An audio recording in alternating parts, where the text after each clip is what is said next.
I am so excited today because we are hanging out with Christian Bevere, author, podcast host, and she is answering all of our dating questions because believe me, I kind of personally have a ton of them. So I'm so excited for today's conversation. You are going to leave so encouraged and so full of hope. They catch me on my way up, watch me, not slowing down and I'm not saying sorry.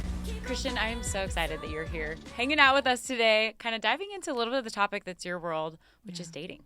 Yeah. Well, it's like my people's world. I feel like I get to be out of it, which is fun, too, to also recount on dating because it's hard. That's what I was going to ask. I'm glad that you said that because you're married. You're a mom with two beautiful. You have a little girl right now who's, how old is she? 7 months? She's 7 months. She's gorgeous, you guys. it. I just saw a picture and she's like the biggest blue eyes. They're so pretty. I don't know where she got them from, but they're adorable. She's got the big blue eyes and your son is so cute. He's how old? He is 2, almost 3, but I told him he's not allowed to turn 3, so we'll see if that happens or not. That's so sweet. So your house is a little bit more energy right now. Yeah. That's a lot of fun. It keeps you on your toes. Mm-hmm. But I'd be so curious, how did you even dive in to kind of now being a trust agent speaking into dating? Yeah. Well, thank you so much for having me. This is so fun to sit across the table and hang out in person. And I always think it's really humbling to talk about this conversation because in no means am I like, I did dating so well. Yeah. Listen to all my wise advice because look at me when I learned. Kind of quite the opposite. I had a season of dating like the wrong guy and trying to make him the right guy and dating a guy that's right on paper and it didn't work out. And I was just like, Jesus. Yeah. Help. There's no like book of the Bible that's like dating 101. Yeah. There's a lot about singleness and a lot about marriage, but like I really need some key specifics or you to talk to me. And I found in that season of one admitting, Lord, I need you. Yeah. I don't know what I'm doing. I know my longings, but I don't know how to fulfill them. Will you really just show up? I saw him move in so many ways. He started giving me dreams. He started shutting the wrong doors. He started speaking through my community. And in a long story short, through that, one of my best friends and I at the time, we just got Bibles. And we're like, okay, Jesus, we're going to bless our future husband. We're going to write him love letters. I'm going to write a letter to her husband. She's going to write one to mine. And we're going to pray for him. I don't know his name, but I can say like, hey, dear future husband, I'm praying for you.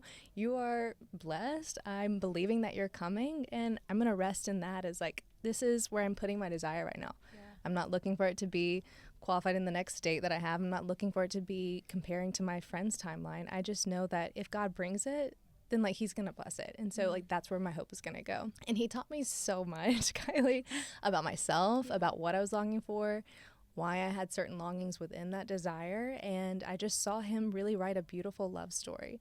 And now from that, I believe that he can do the same thing and that he can also speak to us things about us, about our community, and about our faith walk through that simple desire rather than just, Lord, will you please bring my husband because I don't know what to do on my Friday night. Yeah.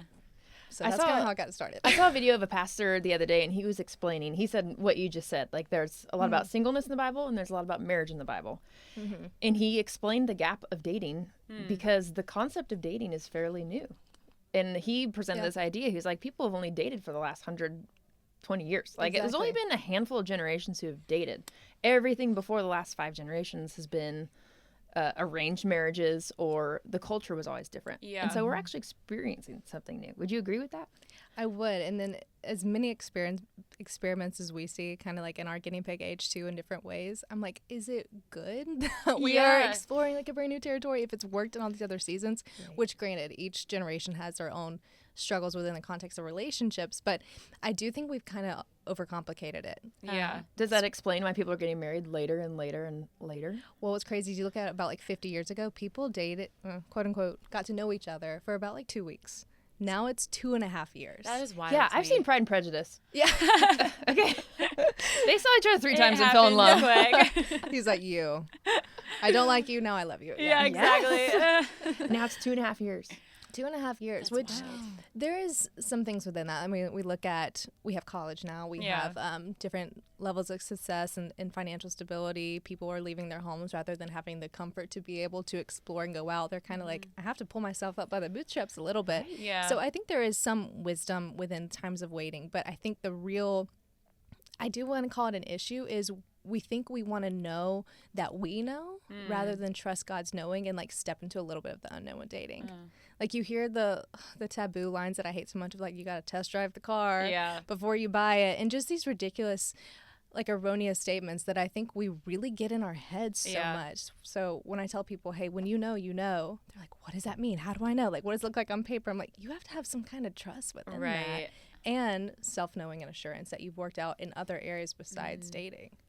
I'd be curious too, because the whole when you know, that's something I so strongly believe in, but have yet to experience. So there still is, even for me, when somebody says that, like when you say, you know, I'm like, there's definitely a part of that feels like super scary in a way.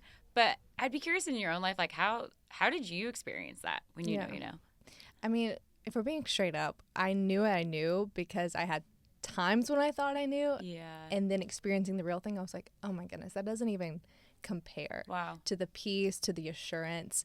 I mean, I think of anything, if you're a believer, you want to test it according to the word, whether it's like an encouragement someone gives you or a sermon that someone preaches on Sunday. It's like, if it's not valid to what God is speaking, then it's false. And so when we get into our own heads of, man, that guy's really cute, I think I can invite him to church and we can make this a good thing, or you know, I really like this person, but there's no spark, there's no interest. I'm not like getting Song of Solomon vibes where I'm like, oh, I can't wait to spend the rest of my life with you. Like, lean into some of those biblical wisdoms that we say are single oriented or marriage oriented. Like, there's just so much richness that I think when we don't rely on feelings or like our own preconceived notions of, well, this is my 5-year plan. And there's so many, even in good ways. I remember when I was an intern in church, and like all of us at that time, we're like 19, 20, and we're like, okay, so we're serving in the church, and then that means our husband's going to be a pastor, and like that's how it has to look. And I'm like, is God really that just like black and white, where he's like, it has to be this way?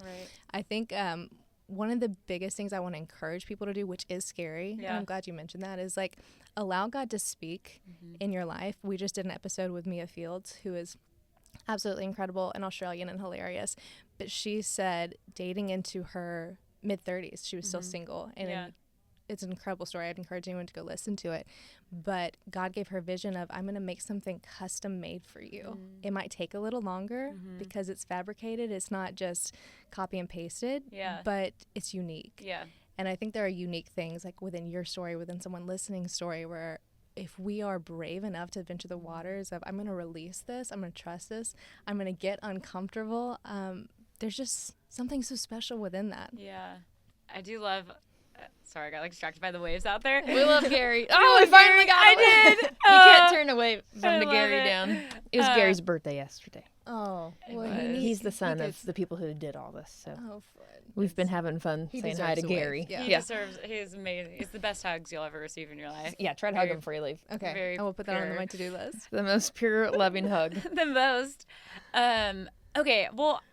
Okay, I have like 100 questions and thoughts around dating that I don't even know how to organize them well. I don't even need to cut in. You're going to do this great. No, I feel like you actually, these are like Kelsey and I's like, I'm a verbal processor, so I feel like we bounce like these random thoughts all the time because both her and I are single in our early 30s. And we're so confident and have experienced the Lord so strong in our life. And so there's this confidence of what we know is ahead of us. But yet I don't feel like dating's been this weird topic that I've seen it done so wrong within the church setting. And then I feel like even when we were growing up, it was approached. There was like that book. What was that book that like? Oh, the I Kissed Dating Goodbye book. Yeah, I Kissed Dating Goodbye. It was like a whole wave. And then there's like, I don't know. There's just like a lot of like I was under the setting of a church that was like. It was like every girl that went on a date, they were wondering if that was the guy that they were going to marry. So it was just weird pressure that I think is so not even healthy or the process of the Lord. Right. At all. But I've like definitely around prayer. I'm so curious. I don't even know how to pray for my future spouse, honestly. Like I know that like in the same way that I would pray for anybody, like that you can tap into ask like who the Lord's called him to be. But it is that fine line to me where I'm like, where are you like idolizing something? Where is it like appropriate? How like what even scriptures would be like the scriptures to pray? That's like a whole realm that I'm so confident in being able to call so many things in my life, and that has felt like a blur. I don't even know how to cross that territory. Right. Well, first of all, you're not alone. The amount of women that say the same thing. They're like, I love this idea. What do I do? Yeah, totally. And I'm told, like, some girls have even gotten a husband's Bible like I did, and they're like, what book did you read first? Because, like, I don't know what to do. And honestly, we kind of just figured it out, too, and it was awkward. Yeah. It feels so weird. Like, I would write letters, I'm like, hey, you with your I don't even know what you look like. It's an interesting process. But I'm so glad that we've been able to make a podcast community. We have some resources coming next year that really like help kind of guide. And I think that's my great joy, to help women get their toes dipped wet. That's cool. And then like, it's like, okay, as you develop that practice, yes, God will give you, maybe he'll give you a name, maybe he'll give you a dream, maybe he'll just like create a confidence within you to be praying for a long or little time before he comes. But for me, when I started doing it, I just found maybe I don't have the confidence of like, okay, he's bringing him on this day, this is what he looks like type of thing, where I'm praying for him specifically, but I'm praying because I know my heart is like crying out for this. I know that I'm spending my Friday night saying no to dates that I know are wrong. Yeah. And I'm saying, God, will you meet me here? I'm kind of like laying this down, and not that it's like this big sacrifice. I know there's people like, this compares nothing to anything Paul did, but I'm like, I'm saying no on a text. Can you please just like comfort me? Yeah. So a lot of the praying for my future husband was the Lord intervening in my life, showing me things, comforting me, almost being like that husbandly form of his essence to me. And then from that, I believe he really started to give me specific things. Yeah. And granted, that was after I've been praying for a few months. Yeah. So I think it's like kind of a trade-off where like, as we start with the crumbs, our appetite becomes bigger for that prayer. Yeah. And I did have dreams of my husband. Yeah. I remember actually saying that I promise I was not getting asked out a lot. But one of like the 2 times I got asked out and I said no because I knew it wasn't right. I was like, Lord, will you just please show me that this is the right direction? Yeah. Went to sleep that night, and I had a dream where I'm walking out into like this pine area, somewhere I'd never been, and then people are like congratulating. And I'm like, what's going on? Like, what's happening right now? And I realize I'm holding hands with someone. I look over, and then I look up, and it's this tall, handsome guy, and he's wearing glasses, and he's like, it's our engagement party. And then I woke up, and I was like, yes, I'm gonna get married someday. But who was that? Like, crap, I don't know anything. Yeah. And then I kept leaning into that, keep praying. There would be days where I just felt like I need to go to war interceding for my husband. Fast forward, I meet my husband. Forget about that day, honestly, or that dream on our first date, because I was just so excited. Because I was like, okay, Lord, this might be it. Our second date was FaceTime because we were long distance. He's like, oh, hold on, I have to go put on my glasses. And I was like, oh my gosh, like, it's you. And I didn't say anything like, hey, the Lord told me we're supposed to get married right then and there. But I thought this might be something I've been leaning into. But as we were engaged, he would tell me things as we shared more about our lives. And even the times that I felt to intercede for him were times that he was going through something. Had no idea at that time, right? Like, it felt awkward of like, Lord, does this make sense? Should I really be praying this psalm over him? And so I think there's so much within it when we tap into the uncomfortableness. We might not even realize that it is quote unquote working at that time, but it's still powerful. And we kind of like, we know in part, we prophesy in part, right? We see latter fruits of our obedience, and then just that trust exercise. Yes. I hope that gives like a little taste of what you're saying. Like, it completely just took away a bunch of, as you're talking, I realized I was like, oh, I was approaching it with performance. And we're never called to live in any area of performance, especially I think in dating, because I don't think that's going to have great fruit in your marriage. Right. In a lot of different ways. You can't keep that up. Yeah. So I'm like, oh man, even you unpacking that, I'm like, there's so much freedom, because all it is leaning into the heart of the Lord in the same way that I lean into his heart in other areas of my life. Yeah. And the more I found, like, the more that I've asked the Lord about very things personal to my heart, it is that time, it's that equity with the Lord that he starts to give you more. And then you get the excitement of pressing in. And it's what you just described. I'm like, oh, it takes away some of the, when sometimes something is so close to your heart and you know we're like wired for it. Yeah. It can feel so much bigger than what we realize in the moment. Yeah. And I will say you're both like 30-year-old, well-accomplished, beautiful women. It is going to be natural to think, okay, I've worked hard. Like I have this grit within me, and sometimes we want our prayers to be in the same way, but it's just such a different approach. So I think it's only natural. And so I want to encourage you guys or anyone listening, like, feel okay. Don't beat yourself up about like getting to that, and just shut it off. Be like, okay, the Lord knows my heart. Like, help me get into a place where I'm just hearing from you and not trying to strive. You know what I mean? I'd be so curious to hear more. Like you said, you were so excited for your first date. And you mentioned because you thought he might be the guy that you're going to marry. And I think I've seen that a few times with friends. Yeah. Be so excited about a guy, and then it's the disappointment that comes right in afterwards that is always so hard to hold. Yeah. And so I'd be really curious how you were able to be so excited, and that you felt like it was within your boundary. Like, you felt okay to be excited saying this could be the guy who I marry, even though it was only your first date. Yeah. Well, you know what's so interesting? That ties back to the when you know type of thing, because I think that's less about actually having the ability to know and more about trusting our heart. Because no one can tell you, hey, you're making an idol out of this, like, because you're praying. I'm sorry, you pray for your career. You pray for your everyday. You pray for children. You can pray for your future husband. Yeah, that's good. But why are you praying? And, like, what are you hoping the prayers to generate? Is it because you're like me and I was like, I'm sick of dating wrong. I'm tired of hurting myself, hurting other people.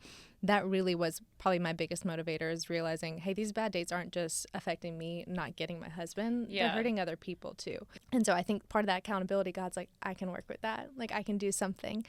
And by the time my now husband, then stranger, reached out, I was at a point where I'm like, Jesus, thank you for all you've done in my life. Please do not let me make a mess of this on my next date. Yeah. And my husband reached out. I looked at his message, did a little bit more digging, and saw he came from a good Christian family. Like, he had everything on kind of the righteous checklist I was looking for. And I kid you not, I threw my phone in the back of the car and I said, Jesus. Not only is he a good man, he comes from a good family. Yeah. Like, I will get excommunicated from the church if I make a mess of this date. Like, I do not want to go on it unless this really could be my future husband. Yeah. And that could sound like I'm testing God, legalistic, but I really meant it from a place of, you have been guiding me so much, I don't want to go on this next step without you. Yeah. Like, I need you to show me because I can't show myself. Yeah. And so I think that ask and that dependency is what gave me a little bit of that excitement, because I knew for so long how to step without God. Yeah. I knew how to stop stepping. And this was the first time I feel like actually truly trusting him and stepping in accordance with him. And then just like every step of our time together felt like we were both aligned in that. Yeah. And so it wasn't just me trusting me trusting God. It was me trusting God and him too. Yeah, that's when I got excited, because it just felt different than it ever had. I'd be really curious too on how long your guys' process was in like the that dating. might be a shocker, actually. Wait, no, I'd love to hear it. I always joke and say 17 days because of Candace Owens, but oh yeah. Oh, I didn't even know that. Yeah, it's not. You should YouTube it. It's quite an encouraging story. It's really cool. I'm sure I like it, because our dating timeline was 2.5 months. Amazing. And then we were engaged for 4 months. That's awesome. It was fun. Which his parents travel for work, so they're like, once we got engaged, they said, we have November or we have May, and we're like, we will take November. Yeah, Thank you. awesome. Yes, we will definitely take that one. Hilarious. So that's part of it. But we also just, from the first date, I've never had a guy lead me in clarity like he did. Can you say, like, show us how he led you in clarity? Yeah, I'll get my phone and show you all the text messages. Yes, please. I'm like, man, this is what to do. Because I think it's really easy. I think it's really easy to think somebody's leading in something, and it could be an insecurity that's kind of more, I don't know what would even be the right term. I'm pointing to Kelsey because Kelsey's seen all of my dating qualms, in which she's been great besides. But I feel like what I've experienced is somebody who I thought was leading and turned out to be so majorly insecure that it was the insecurities leading strongly. How so? In the beginning. Definitely in communication, in strong in like actions, then lack of actions. I don't know, am I describing that right? Your face expression is saying a lot. I'm trying to figure out who you're talking about. A mix of them all. They've all have very similar. I feel like a lot of men can lead in a very controlling way. Yeah. And so what looks at first to be like they're taking the lead and they're asking the right questions turns out fairly quickly to be high levels of control. Yeah. Yeah. I think, without knowing who you're talking about. No, it was a mix. Trying to be very covering. Yeah. We're painting the picture of this guy. Yeah, I think sadly a lot of men want to lead and initiate, but until, like, we all have that healing journey that I talked about that God led me on. We all have that, man or woman, 20s, 30s, 40s. It's just such a vital part of understanding ourselves. And so I think sometimes we can step out and be like, oh, this is how I want to have my relationship, how I want to have my marriage. But until we're like gutted and grounded in that, it just comes out messy. So I say that to give anyone the benefit of the doubt, but also that's not good for you receiving that from someone. So to really know if someone walks the walk and talks the talk, I think you have to see them in different areas and arenas and with different people. And a lot of time that equates to, oh, so you have to date them for 2 years because that's how long it takes. I'm like, what are you doing for 2 years that you are just now starting? You did that in 3 months. I did that in 3 months. What's also unique is we met both of our parents. And I met his brothers on our first date. No way. So I really did get a fast track of, okay, How these did people. that That's kind happen? of your style. That is my style. Yeah. She's a big family girl, and so she'll have a Huge. guy over for the first time, and he'll meet every single person. Yeah. in the family. Yes. Well, that's how they used to do it. Yeah. Yeah. Nowadays, it's like, oh, you let them meet the family. You must be super serious. It's like, Yeah. no, I want the people I trust. Exactly. To help me know if I can trust this guy. Yes. No, I'm in the same boat. So- I remember I prefaced to Kelsey, I was like, I need to let them know, like, this doesn't mean that it's like a special, like, my family's my everything. Like, they meet everybody in my life. And I think it's such a great filter system. Yeah. Yeah. Because at the end of the day, I'm so confident that when you treat people with value, even if it doesn't go anywhere and you were to run into each other, it wouldn't be weird, Yeah. which I think is a healthy part of a dating aspect. Yeah. Yeah. And I think it's the thing of like, you want to prioritize this beautiful and like special relationship that it's like, oh, you should press in. And like the goal is to be married, which like, yes, of course. But I think when you put that pressure, Yeah. I think that's good pressure to have with someone close. Like Okay. if she was telling you about a date and you were like, okay, so what do you think? Like, is he marriage material? And she was like, hey, I'm not thinking about that. That might be a little off. Yeah. Like, you should be thinking, did I enjoy this date? Do I see anything? Right. Not always do you have the answer on the first date. So there is some awkwardness, especially as like your pastor is asking you. They don't even know your middle name and they're like, is this your husband? You're like, Right. I don't know. Should it be? Do you Right. know? Well, we were going somewhere else with that, but yeah. I just had No, to- I liked where to you're chime going with in. that. No, it's true. I think there's, based on what we've like witnessed and experienced, like I think with good intentions, leaders in the church want us to be able to see people be successful in that area. But I think that's where we've experienced a lot of control. And then with control comes a lot of probably fear and manipulation without even realizing. I think there's been good intent. But it's, in my opinion, has squashed an atmosphere where probably natural relationships would have unfolded. And then you'll experience a lot, like we know a lot of really, really good guys who encounter girls that are very involved in their churches, and because of the mindset of the culture of the church, there's an expedited pressure on the guys that when they're sharing the stories, I'm like, that's super weird. Like, I don't think a girl like would vocalize what she's vocalizing to you so early on, like naturally. That feels like it's a cultural, I think there's so much fear. there's so much There is. fear. Like, we were just with some guy friends last night who are trying to date in the church, and everything that they tell us, the stories, makes me feel like the girl, they're super controlling and like, oh, I would never date a guy who does this, and I would never do this. And you're Yeah. not allowed to do this. And to me, I'm There's like, oh, they're just scared to death. they're to not allowing try. process. Yeah. And even when a process is only 2 months, that's still allowing a process versus like this right out of the gate. And this, it's the girls taking the reins. Yeah. I will say a lot of girls feel like, at least from what we've heard in our community, they feel like they have to take the reins because the guys are kind of just like floating on, sailing by, which dating should be casual in a sense of it shouldn't be pressurized or Yeah. where you're like sweating on the first date. Like, what do we talk about? Right. But you should be like pressing in. Yeah. And I think post-COVID world or whatever it is, guys are a little scared to press in. Yeah. And so the way my husband did it, I had never seen that for myself. I really don't even see a lot of that for my girlfriends too, which is sad. And so I'm like, babe, you should start a dear future wife thing. He's like, no, I'm okay. Like, I'm doing a lot. I'm like, no, but guys need You this. should. Yeah. I think they are a little scared, and for some, for due reason. Like, there's some things I've been scared of. But Yeah. then I think guys also just have to like honestly accept the mantle of leadership. Like, you were called to be the head, and that Yeah. makes intentionality, that takes leadership, that takes pioneering. Yeah. Everyone's scared to get hurt, but I think men have a different way of resonating with it when women have to be the ones that pursue and ask the hard questions without a safe boundary, or a man has opened that space. Like, we are getting out of like our feminine. I know that's like a big thing right now, but we really should be allowed to be confident as a woman, not confident as a man's supposed to be, not bringing the intentionality with the dating. We should be able to follow that pursuit. And some people are like, being pursued is so silly. It means like you're being chased. I'm like, no, it means that you have been met with intentionality and you've been seen as you are. And so I just want to encourage men, like, be afraid to get your feet wet. I know there will be some women that say no to you, asking you on a date, but like, I think of my faith journey too. There's going to be times when like I try to reach out to someone and I just get it wrong. But do I let that stop me from having a good encounter, from experiencing God in other ways? Like, no. Right. There's just part of the human experience. And that might sound like, okay, she doesn't know it. That's not really empathetic. But like, at what cost? Like, Yeah. what cost do we not want to press in and find the person we're praying for, right? Yeah. How did you experience that with your husband? His clarity. Yeah, his clarity and the way that you experienced him leading. He was just super upfront in a non-pushy way. I think when something you alluded to earlier, like the religious or insecure pusher is like almost trying to prove that that's what they stand for, of like, well, I'm a guy and I do this for this reason. He just said it in a way where it almost could be seeming like he was talking about his favorite thing. Like, yeah, I want to date to marry, and like I'm close to my family. I've seen my parents model marriage. I look up to it a lot. He wasn't giving me what's the analogy of when someone lies, they give a lot more details? Yes.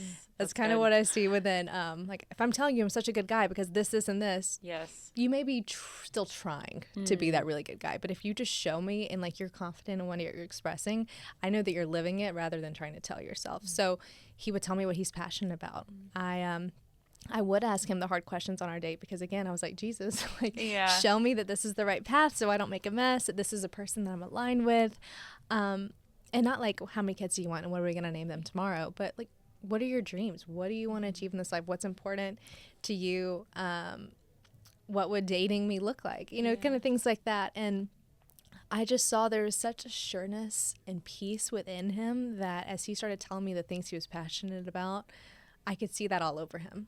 I was like, your words align with what I'm getting from you, and what I'm getting from you I like, so I would like to go on another date with you. And just as we built, he would honor his actions. If he said he was going to call me, like, he'd worked all day, so he probably wouldn't text me all day, hey beautiful, how you doing, like, I miss you so much, but he'd say, I'm going to call you tonight and I can't wait to talk to you. And he would. So it's simple things like that where things just align. And I think when we talk about having peace in dating, like peace to keep going, it's not so much of like, do I have a yes, that this is the one, but do things continue in a steady way where you're not getting these yellow flags, you're not feeling like your heart racing when you talk, but you feel this steadiness. So I'd encourage people to have a steadiness with each action. And men, I'd encourage you to know the vision you want for your life. Be praying for your wife, be praying for your marriage, and not so much having to think, is this the perfect person for me, but is this aligned with what I've been seeing, what I've been praying for? It really goes back to prayer, honestly, if we keep talking about it, it seems. No, I love that. And I'd be kind of curious, too, like you mentioned, you know, yellow flags. What would be the green flags that you notice with somebody, especially on that first date? Well, my green flags, I did get the rare chance of getting to be around his people. The green flags are when the presentation he's building of himself matches what people see in him. So if he's saying, I'm this kind of guy, this is what's important to me, and his family say, oh yeah, he never brings a girl home, so you must be important to him, that's a green flag to me. I'm like, okay, he's not messaging other girls, like he's not doing this. If they say, yeah, he's such a hard worker, I mean, he was doing this last night, he was doing this.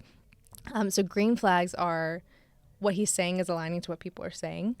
I think a green flag in marriage today would be that he does have a vision for his life. And I know it's hard, and I'm not saying he wants to be a millionaire like Forbes 30 under 30 in like 2 years. Yeah. I'm saying like he knows these are my morals, these are my intentions. I want to have kids or I don't want to have kids, things like that, where it's like I'm not afraid to ask him the hard questions and he doesn't shut them down or run away. Yeah. Those kind of things. And as like a girl in that, what's the best way that we can receive and like allow a guy to be the leader in that? Well, I'd ask you guys. I kind of flip that back. Yeah, flip it back. What are some ways that you feel like you've had to press in, like guys aren't leading? Why are you looking at me like that? Because you're the dater. Not like a serial dater over here. You want to talk about our bench? I'm kidding. We can talk about the bench. Well, I think most recently you were talking with someone and the major thing that you didn't like was that he had no vision for his life.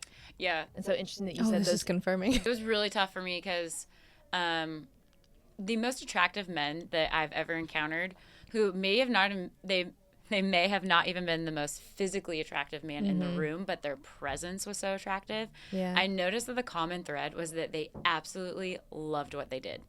And they found so much purpose in what they did that it just overflowed and emulated from who they were. Yeah. And so they lit up a room without even having to say a word. And then in talking with them, it's like, holy cow, like this person like loves what he does. Like he wakes up with purpose every single day. And there's a different level of, it's just a different level of like confidence and joy. And you can watch them. We're at events all the time. So we're watching people and how they interact with people all the time. So I've been thinking about that a lot because recently I got to know he's a really, really awesome guy. Like great guy. But what was very difficult for me is I'm so locked in to my purpose and vision. And I was like, he wasn't there for where he was.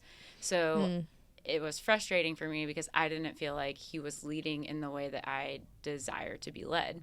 Yeah. That was difficult because I would try to give the opportunity to have him lead, and he wasn't. And I think out of a place of trying to, probably with good intentions or trying to be courteous or whatever, but ultimately that's what I came to, is I was like, I can't live my life like this because my frequency's dimmed. Like who I am feels dimmed because I need somebody who's confident in what he does. Like I don't care what a person's occupation is, but if they are living with purpose, it shines from within them. And I think that that's such a valuable aspect. And as a girl, like I want to be able to turn my brain off from what I have to do with like work or like other scenarios and have the confidence of somebody who is fully leading his life spiritually with the Lord. And if he's leading his life with the Lord, then I can trust that he can lead my life and my future children. And then also love what he does. Because if he loves what he does, that overflows, I think, into a lot of different areas. So now I'm just rambling a little bit. But that's a little bit of like, what, I don't know, I would say my experience in that area. It's been a little hard because I lead in my work spaces and all of these. And so I'm like, oh, I desire somebody who I don't have to lead in the relationship. Oh, yeah. I mean, and you shouldn't. Yeah. And I love that you said the word purpose, because I mean your career, his career, that could change in 1 year, in 10 years. Like you never know what life has for you guys. Maybe like you'll have a God idea one day to start, I don't know, a nonprofit or something, but or a tech company. But the way that you carry that is so important. Like if he has purpose showing up in each day, that's not just going to fall away one day. And then likewise, if he doesn't, you don't know if that's just going to awaken one day. So you do want to see, we like to, dating is for evaluation. You want to evaluate that he has the fruits to be a good husband, to be a good communicator, to be a good vision leader. And so I'm really glad that you leaned into that and were honest with yourself. Because I think some people, where that piece comes in is confusing, is like, well, I enjoy being around them and I have fun, but I feel a little off in this area, but that's okay because I have peace in other ways. But it's like, okay, but is your relationship steady? It's not if you don't feel like you can trust them or be yourself around them. And so I think it's really important that we discover when we're dating someone. I think too, you had mentioned earlier like that you had dated guys that you tried to make the right guy, or they were right on paper. And I think that's very relatable to see somebody and everything on paper seems like it's perfect, but it's what you just said. There's a piece of you that doesn't feel like you could fully be yourself. Right. So how do you give the permission to yourself to, especially I think when you get into a later, like what we would think would be a later age in life, just that confidence that the Lord has somebody that's for you. It's the faith component. What would be your like word of encouragement to the girls that are in that boat?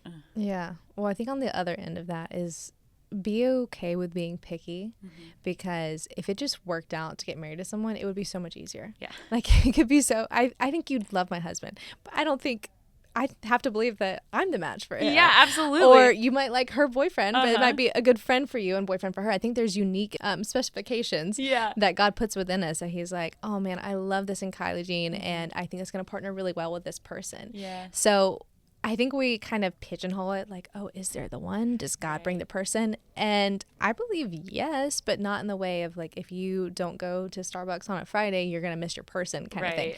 But there's blessing in the choice, we like to say. And so realizing like, hey, I get to partner with God in my love story. Yeah. I believe that He's already been unwoven something. I believe that my prayers emphasize that and help me more aware of it. Yeah. And I believe that He's going to lead me to the person. And I'm going to trust that when I say yes to that, I'm going to contend with it. I mean, it's really sad to me when we look at, and not to just keep blaming the church, but when we look at people that say they're Christians, we still have almost a 1 in 2 divorce rate. And I think that's because we get so excited about finding the one, but we don't realize there's excitement in the choice. And it's like, this is the person I'm committing to. Yeah. And that evaluation, right? Of it's heartbreaking. I think some people do see, I didn't realize this about this person until we were already married, and stories like that. But let that evaluation take place to the point where on your wedding day you could be like, I know you, I love you, and I choose you. I've asked God about this. We brought Him into our relationship, both of us. I can't even tell you, I can still go back to my wedding day, and it just felt like there was no one there. Wow. Like there was such a emphasis of knowing, man, this is a holy moment. Like we are saying yes, and we might be in our 20s right now, but this yes is going to carry us all the way to our 60s, God willing. And I think there's just so much awe within it that when we get confused or frustrated or disappointed, it takes away from the splendor of it. And I'm of the notion, and I know this is going to be, some people are going to say, well, easy for you to say because you're already married, but I'm of the belief for my friends, for my future children one day, that there's just something God does within relationships, be it friendships, be it family, be it community. There's a reason that he said we're better together instead of apart. And so I love, and I think we can get in our heads about it. It's not just this romance thing, but it's like this partnership where we get to overcome hard days. We get to have someone that calls out the good in us. We get to be uncomfortable for the sake of latter joy. And I'm going on a tangent here, but I don't even remember your original question. I'm like bringing tears to my eyes. I I'm know. so crying. I'm like, keep going. I even loved how you said getting uncomfortable for latter joy. That feels like it's such, it feels really holy when you say that. I also, go ahead. Well, no, that came about when you were talking about the guy not fully having purpose, because, I mean, we get married for companionship, but it's so much more than that. Like, you're getting married to someone that you're saying, I have this purpose. Will you partner with me in making this the most holy and best it can be? And trusting that they will. Yeah. And that means they're going to say, hey, Kylie Jean, you got to do this better. And you can't just say, well, you don't know what you're talking about. I'm going to shut the door and say me out. You have to bring like that unbreaking. It's like working out. You have to wear the muscle down for it to grow stronger. And so I think trusting someone that much and seeing that within them requires a vulnerability. But like, gosh, what a ladder just betterment for us and for everyone when we lean into that. And so of course there's going to be frustrations in dating. Like, you're trying to find that perfect mate, but it's so beautiful. I think that's from watching you the last few years go through this. I feel like the main theme has always been, and the thing that you're missing is somebody who can see what your purpose is in life and be able to collide and match and run with you in doing it. Yeah. And I feel like a lot of times it's always been, it's too big of something, or they want to completely just latch on to it. Like, I haven't seen two purposes come together yet. Right. And I think it won't be hard actually to know. It's like, when you know it doesn't work, you know what Exactly. does. Yeah. And I think the moment you find someone whose purpose collides with yours, it'll be so easy to know. Yeah. And what a gift to have that kind of friendship. I'm like, telling you. That helps I you always so say much. I've thrown the assist in the Jules and Kelsey's crown in heaven.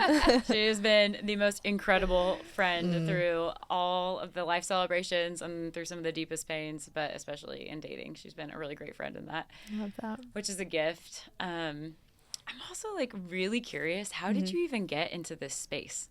Oh, the podcast? Yes. Unintentionally. Actually, I shared a video on like Instagram years ago when I had like less than 1,000 followers of, this is how I prayed for my husband and we're married, we're newlywed bliss. Just sharing how I was praying for him in my husband's Bible, and so many people were like, oh, that sounds awesome. And I thought, cool, I'm glad that resonated. Moved to Nashville probably 2 years later, go to this conference, and these girls that, mind you, they have a ton of community. I'm come from a season where I didn't have a lot of friends. I thought I was weird. I was like, at least I got my husband because I have no friends right now. And they just come up to me and they're like, hey, we saw your video and we got a husband's Bible. We've been praying into it. I'm like, what? You saw that video I posted years ago? What's your name? Like, do we even know each other? And it's just kind of spiraled off of that. And I feel like that story's been a starting point to now we have this community where people come on and share their testimonies, things that I can't relate to. Like, I got married in my early 20s. We have people that are getting married in their 40s, having babies in their 40s, just wild testimonies, and then always trying to share God's truth around it and just a new hope too. Because like you said, there can be a lot of just frustration and Debbie Downers within dating, but I like to bring some practical advice. There is no magic formula. Sorry, everyone. But I also love that because there is room for dependency and for uniqueness and for God's stories, because we can't just copy and paste. And so that's how it started, and it's been growing. The podcast has been going for about 3 years, and the resources that are coming next year, I'm so excited to share, and I think it's going to just... That's awesome. And I love that it started with me praying with my friend. Yeah. That's what I was also going to say about that is like we had faith for each other, sometimes even more than for ourselves. Yes, we I was say like, that all the you- time. I was like, you can't settle. You're amazing. Like you're not going out with him. I was like, me on the other hand, maybe I need to. That is definitely our dynamic. So keep that. That's such a What good do you think about the concept of dropping a hanky? Oh, that's so funny. You know, I've heard that so much the last week, and I wonder if that's Really? yes. I feel like that's intentional too. Interesting.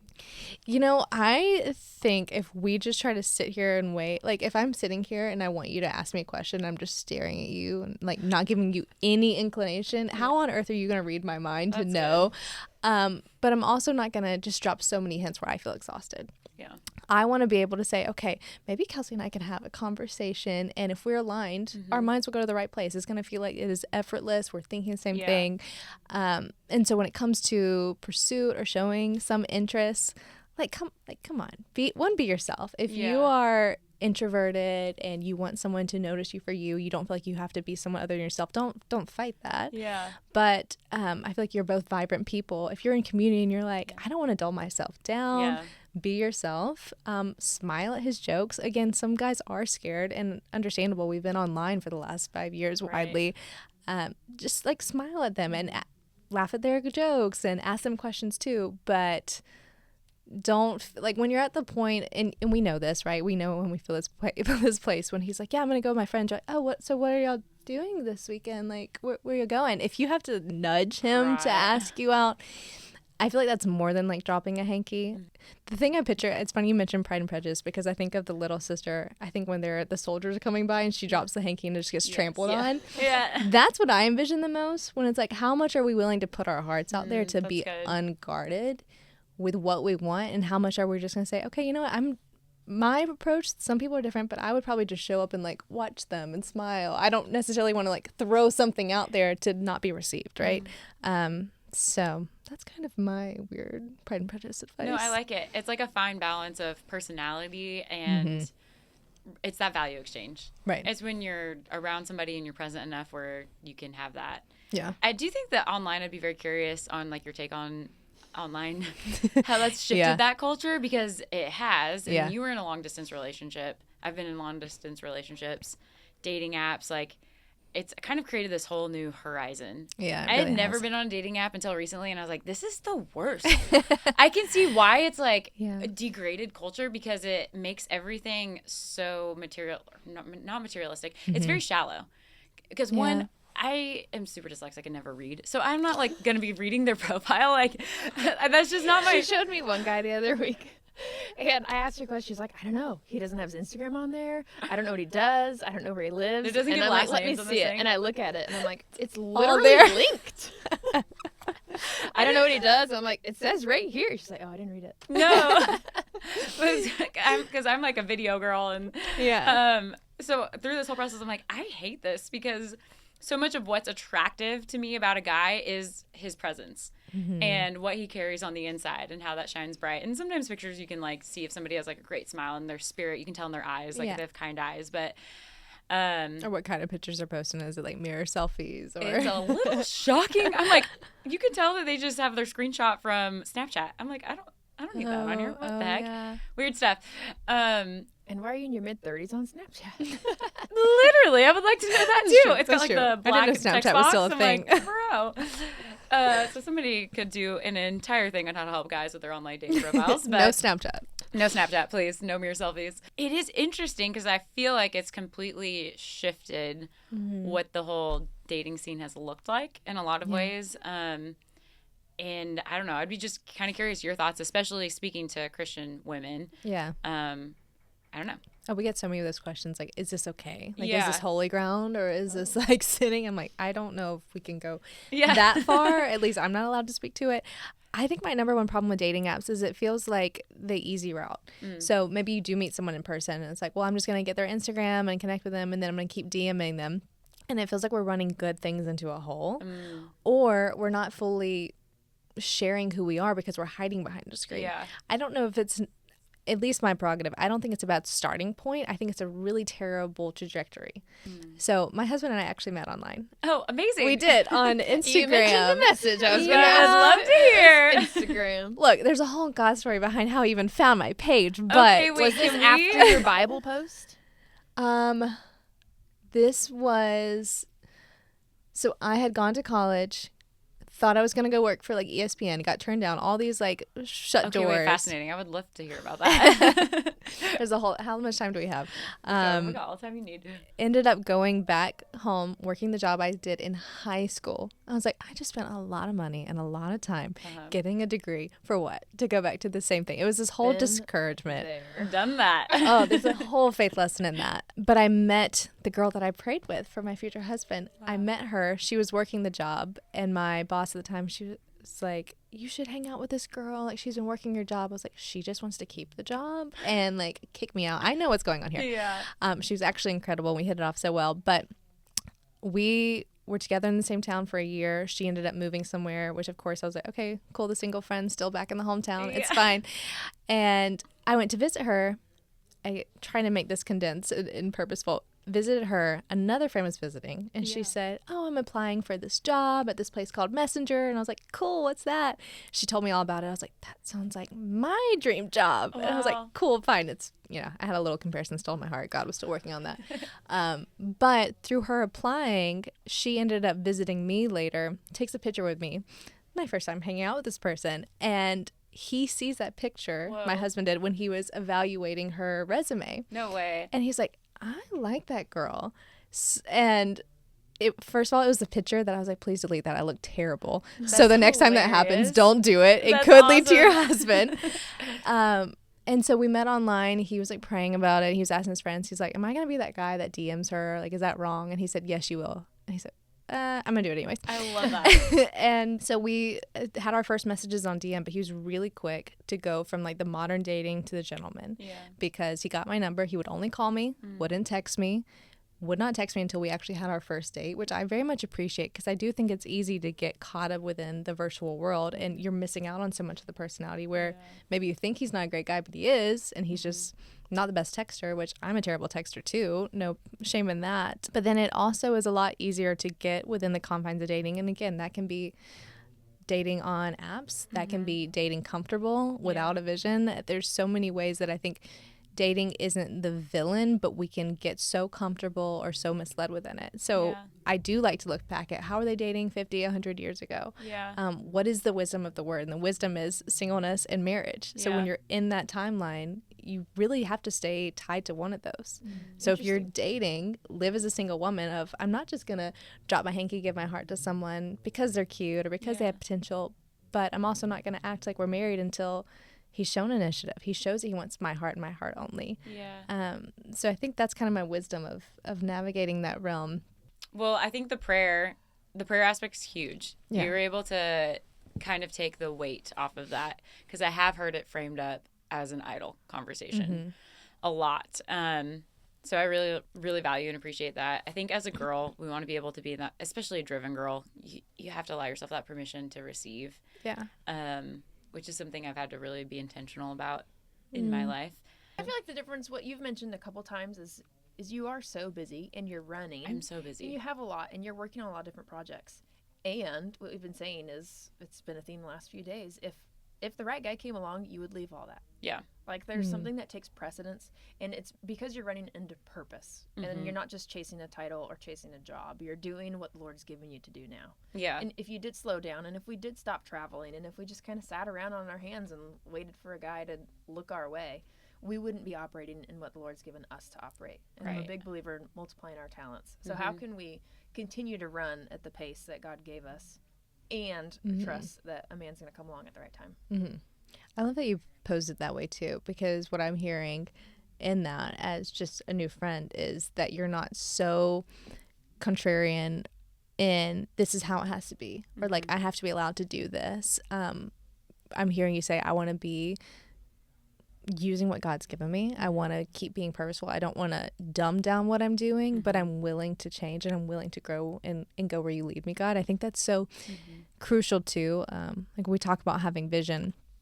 It's it's easy to have vision, but then are we holding that open-handed too? Of like, okay, well, God, I'll do this for the next 5 years, and then you're gonna be my husband, and then I'm gonna do this. Like, faith and allowance have to be married, pun intended. We have to be willing to say, like, God, I'm going to work hard, but I'm also going to let you continue to speak, not just in this one moment, but like speak to me as I am traveling. Like, if there's someone I should notice, help me notice them. If there's something I should just focus in on what I'm doing. And I think that yields far better results, because like you were saying, if you're sitting at home, that's not really any different. You're not going to meet anyone any quicker by not doing the things. But I've even seen, my husband and I got married when we were 23 and 24. So yes, we had vision. Yes, we had drive. Yes, we were working hard. But now I have 2 little kids, and I'm still doing some of those things, but it looks a lot different. And so I think if we jam pack what we can see in a moment into what it has to be, we actually are missing out on what it could be.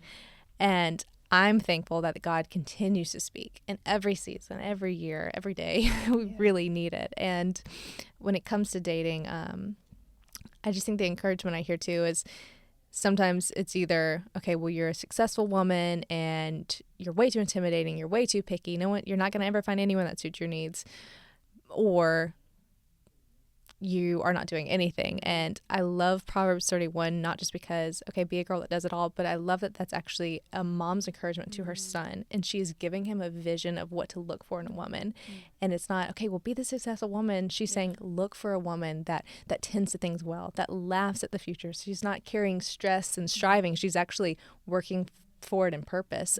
She wants to be a wife. She wants to be successful. Like, she's all these things compacted, which I think even that woman some days is like, I just got to slow down and just hang with my girlfriends. But there's something so powerful to me that is a woman's advice in describing another woman. It's not just a woman trying to be something she's not, or a man trying to say, this is the perfect woman I need, like build a girlfriend workshop. It is a woman saying, hey, I'm a woman that's labored well, and now that I even have a son who I love dearly more than myself, this is what I want for him.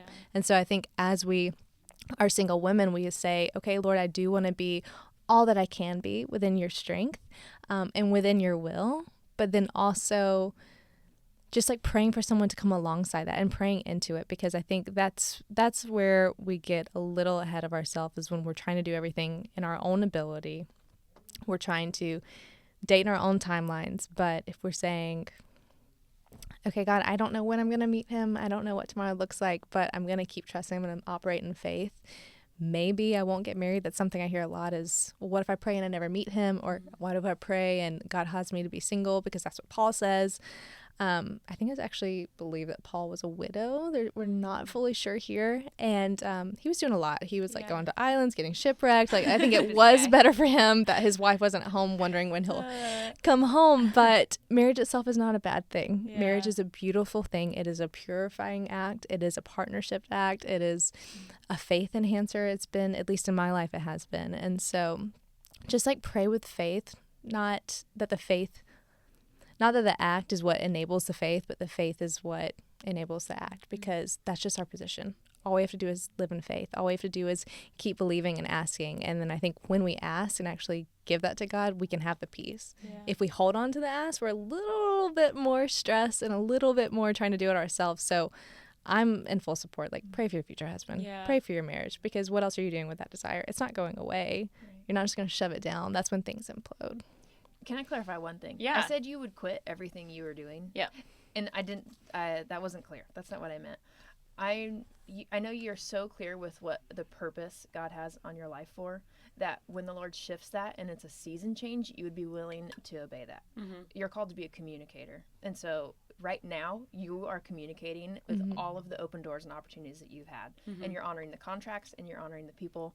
And when that man comes, it will shift the way you're doing it. So you're not just going to quit your job just to go be married and be a housewife. Right. I meant your purpose as a communicator will shift, and you'll probably still be doing things, but I didn't want it to sound like you're just waiting to get married and you're done with everything. No, I appreciate that. When you had said it, I was tracking with that. So. But I don't know if well, that's because that's our conversation.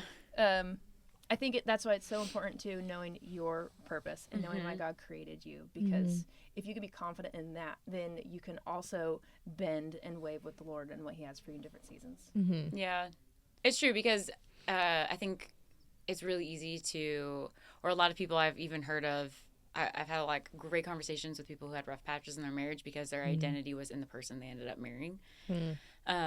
Where we're called to have our identity in Christ and to know who we are as sons, who we are as daughters, Right. and the purpose that he's given me, the purpose that he's given my future husband, and then the purpose in that marriage. Yeah.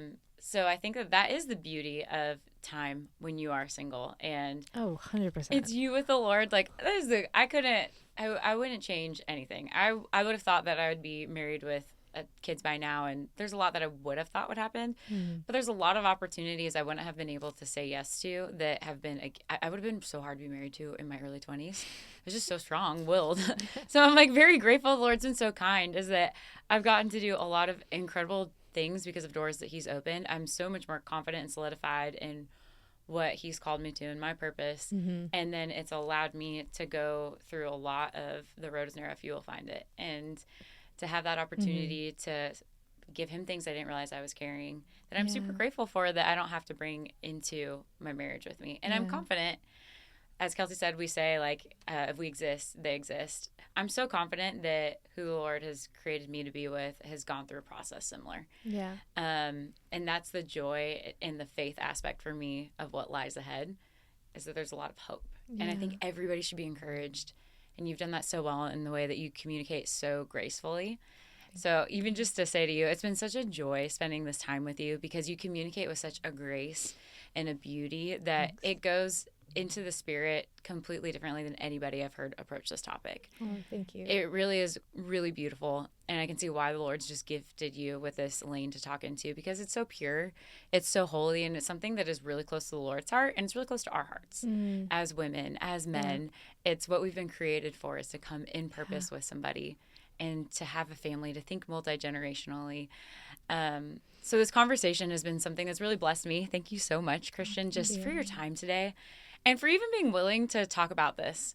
I don't think it's like an easy topic for everybody to approach. Yeah. There's so many caveats, and so thank you. That really blesses me to say there's grace there, because I always want there to be information, but then also grace, because it is something that's so personal to everyone. And the 3 verses that, like, I know we love a takeaway. We love a verse to cling to. So I'm actually wearing a necklace I have not worn yet, but I just thought, this is for today. And it says, it's Psalm 84. It says, no good thing does he withhold. So I really believe that, and I want people to meditate on that. And then also the verses of, do not despise the day of small beginnings. And believing that he that started a good work will bring it to completion. And so that's 3 things that I'm like, I think we can believe that in every area where we're struggling for faith, or we're like, God, why has it not happened yet? Whether you're believing for a child, you're believing for a job, you're believing for a husband. I'm just like, I want myself, at least, I can't speak for us or for you guys, but I just want to be continually rooted in the God. And I know some days it's going to feel like I'm backstepping, but how today can I rely on his word, on his goodness and his faithfulness, even if I don't see what I'm expecting yet? I'm going to trust that, and that's going to be what leads me. So thank you for having me on and sharing a little bit of your story too. I know some of it might have been prompted, but Thanks, Kels, throwing it in there. It's my job. You're crushing it. Yeah, well, I really appreciate it. And just, can you give one last encouragement for the girl who's sitting at home, even the girls who might be feeling like she's missed the boat, whether that be because of the way she navigated things in the past or because of fear of her timeline. Could you just give that last word of encouragement? Yeah, I can try. At You're least gonna I be can great. try. Yes. I think something I love about God is he won't rewrite the past, but he will rewrite the future. And that is always ever present, and it's always ever available. So if you feel like you've missed the mark because of timeline, because of past decisions, we can't rewrite the past, right? As much as we wish we could just have like a Uno reverse button, I sure would take that myself. So you're not alone in that thought. But, the most powerful thing and the quickest turnaround is to release shame and to release the what ifs, release the how did that happen? Why did I choose that? Why did I think that guy was even cute? Because we've all had that moment. Think of what else can happen on the other side of my obedience today, my turning over, my repentance, which is a scary word, but it's really just a redirection. Or even just having faith. Maybe someone's like, I don't even know if I'm a believer yet. What's on the other side of just going for it and just reaching out with him? So the future is unlimited in what God can do. He is able. He is willing. He's ever present to do a new work within us. And I just remember the verses of Isaiah, and I'm always so encouraged by, he's doing a new thing. Yeah. And I believe that for myself. I believe it probably even more for other people. So if you don't believe it in yourself, I believe it for you. And I just know that our God is that thoughtful. And he there's all these other verses, which I tell you, I have mom brain, so I can't fully remember it right now. But yeah, just for the people that ask, for the people that seek him in righteousness and ask in righteousness, he fulfills. And so I cling to that for anything that I'm going to, a friend's going to. And I hope that encourages someone else too today. The future is unlimited. Yeah. The future is unlimited. No limits. Well, thank you so much, Christian, for being here with us today. And where can people go find you and find your books? Yeah, they can find a whole community that's just naturally growing at the Dear Future Husband podcast. And my book, if you really are in that shame category, I wrote a whole book on how to get out of that, at least what God showed me, and that's called Break Up with What Broke You. Has a fun little dating metaphor in there, That's so awesome. maybe you can remember it. Yeah. And then you have some really fun things released coming up here pretty soon. Are you allowed to tease any of those? This is actually the first time I've talked about it on another podcast. So it's so fun. I can't quite yet, but Okay, if they follow along with either the Dear Future Husband podcast or Miss Christian Bevere, I know those are both long and sometimes hard to spell. I'm so sorry. I guess I did pick my last name, but I didn't pick my husband's last name. But you can follow there, and we'll be announcing those soon. Okay, we'll make sure that we link all of your socials and your website as well as your podcast. Thank you so much for hanging out with us today. you. And I am so excited just to see everything that the future holds. Thank you. And for you too. Perfect. They catch me on my way up, watch me. Not slowing down and I'm not saying sorry. Keep on fighting.